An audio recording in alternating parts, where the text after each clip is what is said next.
Well, it's time to turn around to business. Karis Garland joins us for that. A very good evening to you. Great to see you. Fresh figures showing the extent of the European Union's efforts to reduce its energy dependency on Russia. Karis. That's right. So at the start of Russia's war in Ukraine, European officials pledged to drastically cut down on imports of Russian energy. And we see now that they have to some extent. In the first quarter of 2022, Moscow accounted for 26% of the bloc's oil imports, followed by the United States and Norway, each with about 10% share. In the first 3 months of this year, though, Russia represented just 3% of imports. As for natural gas, there was another drop in imports from Russia, though less drastic, 38.8% in the first quarter of 2022, compared to just over 17% this year. Well, this comes as Russia's income from oil and gas fell in June by 25% year on year, and the decline in export revenues weakens its currency. Well, let's take a look at the day's trading action now. And on Wall Street, the major indexes closed down as investors digest signals from the Federal Reserve that it intends to resume interest rate increases. The Dow Jones losing just over 1/3%, while both the S&P and Nasdaq closed about 0.2% lower. Well, let's take a look at some other business news making headlines. The U.S. Treasury Secretary Janet Yellen is set to begin her first official visit to China this Thursday.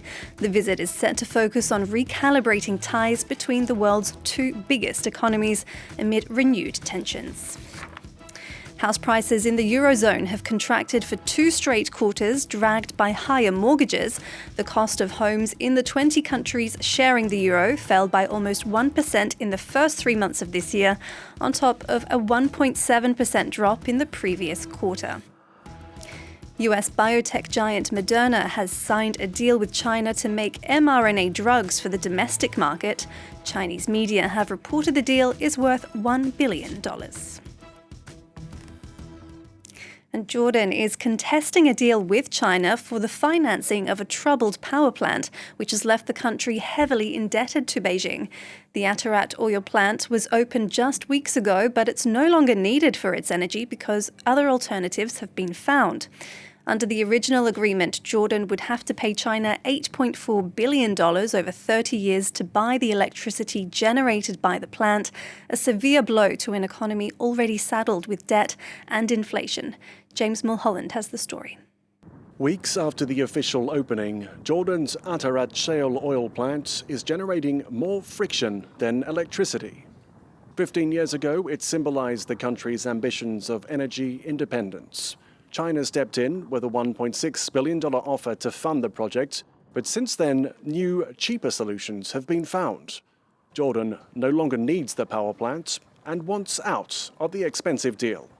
Part of the deal, which is so typical of what the Chinese do, is that the price for the sale of the energy from Atarat to the state energy company is above market rate. And so we'll run several $100 million deficit a year.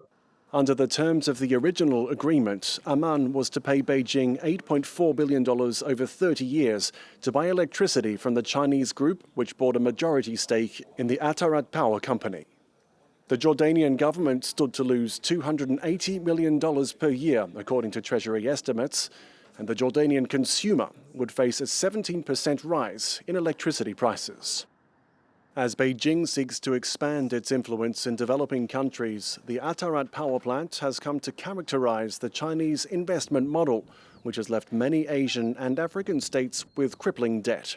Jordan's energy ministry has launched international arbitration in a bid to contest the lopsided deal. A decision is expected later this year.